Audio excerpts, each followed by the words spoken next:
জিজি game space, GG game space, GG game space. আসলে কি এই জিজি গেম স্পেস? তোমাদের অনেকেরই কমেন্টের কারণে আমি আজকে এই জিজি গেম স্পেসের টিউটোরিয়াল নিয়ে আসতে বাধ্য হলাম। আমি অনেকের কাছে শুনেছি শুধুমাত্র একটা বাটনে ক্লিক করে পিসির মতো স্নাইপিং করা যায়, তাও আবার ফোনের মধ্যে। হ্যাঁ গাইস, এটাই দেখবো আজকের এই ভিডিওতে। ভিডিও স্কিপ করে ফেললে কিন্তু তোমরা মিস করবা, তাই তোমরা ভিডিওটা একটু স্কিপ করবা না। আর হ্যাঁ গাইস, এটা ইউজ করলে কোনো সমস্যা হবে কিনা এই ব্যাপারেও আলোচনা হবে এই ভিডিওতে। সো বুঝতেই পারছো, কোনোভাবেই ভিডিওটা স্কিপ করা যাবে না। আমি এখনই বেশি কথা বাড়াতে চাচ্ছি না, শুধু বলবো তোমরা যারা এখনো লাইক করো নাই তাড়াতাড়ি করে একটা লাইক করে দাও। আর আমি এদিকে ছোট্ট একটা ইন্ট্রো দিয়ে সেটআপ প্রসেসে চলে যাচ্ছি।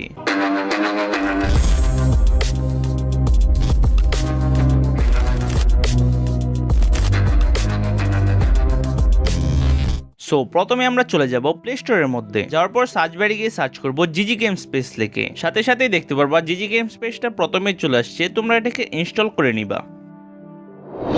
সো আমি এটাকে ইনস্টল করে নিয়েছি। এবার শুরু হলো সেটআপ প্রসেস। সর্বপ্রথমে আমরা এটাকে ওপেন করে নিচ্ছি, তারপরে তোমাদেরকে দেখিয়ে দিচ্ছি স্টেপ বাই স্টেপ কিভাবে সেটআপ করতে হয়। তোমাদের সামনে এখানে একটা ওয়েলকাম মেসেজ শো হবে, তোমরা এখানে ওকেতে ক্লিক করে দিবা। এবার তোমাদের এটাকে অ্যাক্টিভ করতে হবে, তাই তোমরা এখানে ক্লিক করে দিবা। ক্লিক করার সাথে সাথে তোমাদের সামনে এরকম অনেকগুলো লেখা শো হবে। তোমরা এখানে সর্বপ্রথমে দেখতে পাচ্ছ ওয়্যারলেস অ্যাক্টিভেশন, এটার উপরে ক্লিক করে দিবা। ক্লিক করার সাথে সাথে তোমাদেরকে এইখানে নিয়ে আসবে। তোমাদের এখানে সবগুলোকে অ্যাক্টিভ করে নিতে হবে। আমরা কি করব, প্রথমটার উপরে ক্লিক করে দিয়ে ওকেতে ক্লিক করে দিব। ওকেতে ক্লিক করার সাথে সাথে তোমাদেরকে তোমাদের ফোনের সেটিংস অপশনে নিয়ে যাবে। এবার তোমাদেরকে তোমাদের ফোনের ডেভেলপার অপশনটাকে অন করতে হবে। ডেভেলপার অপশন অন করার জন্য এখানে প্রথমে আমরা অ্যাবাউট ডিভাইসের উপরে ক্লিক করে দিব। ক্লিক করে দেওয়ার পর আমরা একটু নিচে চলে আসলেই দেখতে পারবো ভার্সন নামে একটা অপশন লেখা আছে, এটার উপরে একটা ক্লিক করে দিব। এবার এখানে বিট নাম্বারের উপরে 7 বার ক্লিক করে দিয়ে ফোনের লকটা দিয়ে দিলে ডেভেলপার অপশনটা অন হয়ে যাবে। দেখতে পাচ্ছ এখানে লেখা চলে আসছে you are now in developer mode. আচ্ছা যাই হোক, এখানে আমাদের প্রথম কাজ শেষ। এবার দ্বিতীয় অপশনটার উপরে ক্লিক করে দিব। প্রথম অপশনটা দেখতে পাচ্ছ আমাদের ওকে হয়ে গিয়েছে। এবার আমাদের দ্বিতীয় অপশনের উপরে ক্লিক করলে ডেভেলপার অপশনের ভিতরে একটা সেটিংস অন করার কথা বলবে। আমি তোমাদেরকে দেখিয়ে দিই কোন অপশনটা অন করতে হবে তোমাদের। এই যে এখানে দেখতে পাচ্ছ আমি মার্ক করে দিচ্ছি, এই অপশনটাকে তোমরা খুঁজে বের করবা। ইউএসবি ডিবাগিং নামে অপশনটাকে খুঁজে বের করার পর এটাকে অন করে নিবা। এখন তোমাদের দ্বিতীয় অপশনটা ওকে হয়ে যাবে। এবার তৃতীয় অপশনটাকে অন করে নেওয়ার পালা। আমরা তৃতীয় অপশনের উপরে একটা ক্লিক করে দিব। ক্লিক করে দেওয়ার সাথে সাথে আমাদেরকে নিয়ে যাবে সেই ডেভেলপার অপশনের মধ্যে। এবার আমাদের এখানে একটা অপশনকে খুঁজে বের করতে হবে। তোমরা এখানে দেখতে পাচ্ছ ওয়্যারলেস ডিবাগিং নামে একটা অপশন আছে, এটাকে আমরা অন করে নিব।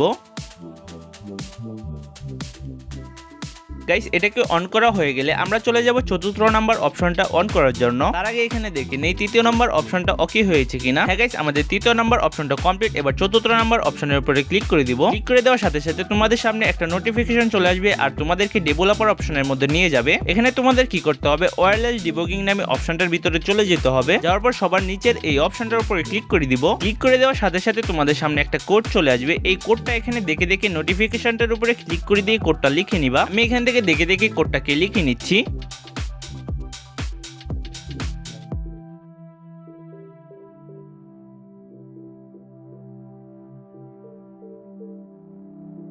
গাইস, আমাদের কোডটা লিখা হয়ে গেলে এখানে ক্লিক করে দিব। এবার আমাদের এখানে সেটআপ প্রসেস সবগুলো শেষ হয়ে গেল। আমরা এখান থেকে ব্যাগে চলে যাব। ব্যাগে আসার পর এখানে অ্যাড গেম নামে একটা অপশন আছে, এটার উপর ক্লিক করে দিয়ে আমাদের গেমটাকে আমরা অ্যাড করে নিব।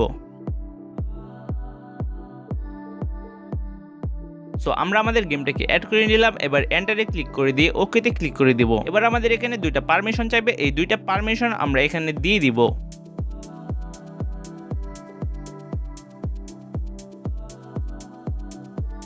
দুইটা পারমিশন দেওয়া হয়ে গেলে আমরা আবারও এখানে এন্টারে ক্লিক করে দিব। এন্টারে ক্লিক করার সাথে সাথে আমাদেরকে গেমে নিয়ে যাবে। আমি এখানে সরাসরি ট্রেনিং গ্রাউন্ডে চলে যাচ্ছি। তো এবার আমরা সর্বপ্রথমে কি করব, স্ক্রিনের উপরে যেগুলো আমাদের দরকার নয় সেগুলো আমরা রিমুভ করে নিব। রিমুভ করার জন্য উপরে জি আইকনটার উপরে ক্লিক করে দিব। ক্লিক করে দেওয়ার সাথে সাথে তোমাদের সামনে এরকম চলে আসবে। এবার এখানে আমরা প্রথমে ক্রস হেয়ারটাকে রিমুভ করে নিব। রিমুভ করার জন্য ক্রস হেয়ার অপশনটার উপরে ক্লিক করে দিয়ে এখানে এটাকে অফ করে দিয়ে ক্লোজ করে দিলে আমাদের এটা রিমুভ হয়ে যাবে। এবার আমরা সেম ভাবে এই যে লম্বা লেখাটা এটাকে আমরা রিমুভ করে নিব।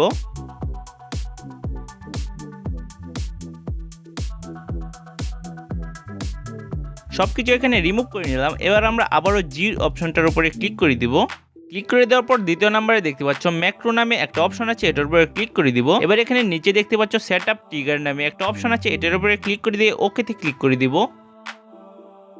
এবার আমাদের এখানে কি করতে হবে, বড়টাকে রেখে দিয়ে ছোটটাকে রিমুভ করে নিতে হবে। ক্রস আইকনের উপরে ক্লিক করলে দেখতে পাচ্ছ রিমুভ হয়ে গেল। এবার সাইডে কর্নারে সেটিংস অপশনে ক্লিক করে দিয়ে এখানে প্লাস আইকনে ক্লিক করে দিব। প্লাস আইকনে ক্লিক করার পরে এখানে ট্যাপের উপরে ক্লিক করে দিব। এবার আমরা নিচে সাইডে ক্লোজ অপশনে ক্লিক করে দিব। গাইস আমরা এই ট্রিগারটাকে কি করব, লেফট ফায়ার বাটনের উপরে নিয়ে সেটআপ করে নিব। এবার আমরা এই ট্রিগারের কর্নারে দেখতে পাচ্ছ একটা সেটিংস অপশন আছে, এটার উপরে ক্লিক করে দিয়ে ট্যাপ সিলেক্ট করে নিব। এবার এখানে ট্যাপ ডিরেকশন এমএসটাকে আমরা 60 করে নিব। গাইস এখানে আমাদের প্রথম ট্রিগারটা সেটআপ হয়ে গেছে। এবার আমরা আরো একটা ট্রিগার অ্যাড করে নিব।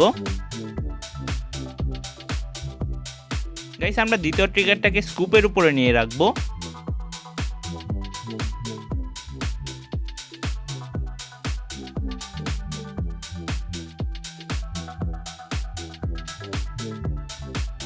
রাখার পর আমরা এখানে সেটিংসে ক্লিক করে দিয়ে এখানে ক্লিক করে দিব। দিয়ে দেওয়ার পর এটাকে আমরা 200 করে দিব। এখানে আমাদের দ্বিতীয় ট্রিগারটা সেটআপ করা কমপ্লিট। এবার আমরা তৃতীয় নাম্বার ট্রিগারটাকে অ্যাড করে নিব।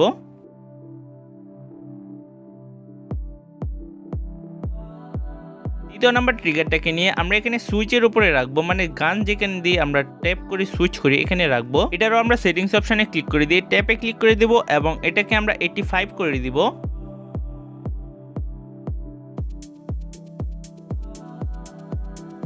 গাইস এখানে আমাদের সম্পূর্ণ সেটআপ কমপ্লিট। এবার উপরে দেখতে পাচ্ছ সেভ নামে একটা অপশন আছে, এই সেভ নামে অপশনটার উপরে ক্লিক করে দিয়ে আমরা এটাকে সেভ করে নিব। এবার চলো দেখা যাক শুধুমাত্র একটা বাটনে ক্লিক করে কিরকম স্নাইপিং করা যায়। গাইস তোমরা দেখতে পাচ্ছ কিরকম স্নাইপিং করতে পারছি। আমি শুধুমাত্র একটা বাটনের উপরে ক্লিক করে, আমি কোনো ফায়ার বাটনেও ক্লিক করছি না, আমি কোনো গানও সুইচ করছি না, শুধুমাত্র একটা বাটনেই ক্লিক করছি। সো গাইস আমি তোমাদেরকে ফাইনালি দেখিয়ে দিলাম এটা সেটআপ প্রসেস এবং এটা টেস্ট করে দেখিয়ে দিলাম কিরকম স্নাইপিং করা যায়। আশা করি তোমরা সবকিছুই ভালোভাবে বুঝতে পেরেছো এবং সবকিছু দেখেছো কিভাবে সেটআপটা করলাম। আচ্ছা এবার চলো আলোচনা করা যাক এটা ইউজ করলে কোনো সমস্যা হবে কিনা। গাইস আমার জানা মতে এটা অনেকেই ব্যবহার করেছে কিন্তু তাদের আইডির কোনো সমস্যা হয়নি। এখন এটা তোমাদের নিজেদের ব্যাপার, তোমাদের এটা মাথায় রাখতে হবে। গেরিনা আগে থেকেই বলে রেখেছি কোনো রকম থার্ড পার্টি অ্যাপস ইউজ করা যাবে না ফ্রি ফায়ারের মধ্যে। এখন এটা যেহেতু স্ক্রিনের উপর দিয়ে কাজ করে সেহেতু আমি গ্যারান্টি দিয়ে কিছু বলতে পারছি না। তোমরা এটাকে নিজেরাই বিবেচনা করে বুঝে তারপর ইউজ করবা। আমি অনেক দুঃখিত কারণ আমি কোনো রকম গ্যারান্টি দিতে পারছি না তোমাদেরকে। আশা করি তোমরা আমার বিষয়টা বুঝতে পারছো। এমনিতে যদি আমি তোমাদেরকে বলি তাহলে আমি রিকমেন্ড করব তোমরা নিজেদের স্কিল নিজের হাতের মধ্যেই বানাও, কোনো কিছু ব্যবহার না করে যদি তোমাদের স্কিলটাকে ভালো বানাও তাহলে ভবিষ্যতে কাজে আসবে। আই হোপ তোমরা বুঝতে পেরেছো আমি কি বলতে চাচ্ছি। আর যদি তোমরা এটাকে ইউজ করে দেখতেই চাও তাহলে আমি রিকমেন্ড করব তোমরা সর্বপ্রথমে অন্য একটা ছোট আইডির মধ্যে এটাকে ইউজ করে দেখো। তারপরে যদি তোমাদের কাছে এটা ভালো লাগে পরেরটা তোমরা পরে বুঝে নিও। আচ্ছা যাই হোক আমরা দেখতে দেখতে ভিডিও লাস্ট পর্যায়ে চলে আসছি। আই হোপ তোমাদের কাছে ভিডিওটা ভালো লেগেছে। যদি ভিডিওটা ভালো লেগে থাকে তাহলে অবশ্যই একটা লাইক করতে ভুলবে না, তোমাদের ফ্রেন্ডদের কাছে ভিডিওটা শেয়ার করতে একদমই ভুলবে না। আর হ্যাঁ যদি আমার চ্যানেলের ভিডিওগুলো তোমাদের কাছে ভালো লেগে থাকে তাহলে তোমাদের এই ভাইটাকে সাবস্ক্রাইব করতে ভুলবে না। ইনশাআল্লাহ আমি চেষ্টা করব তোমাদের জন্য ভালো ভালো ভিডিও নিয়ে আসার। সো আজকের ভিডিওটা আমি এখানেই শেষ করে দিতে চাই। দেখা হবে তোমাদের সাথে নতুন আরেকটা ভিডিওতে, ততক্ষণের জন্য বাই বাই।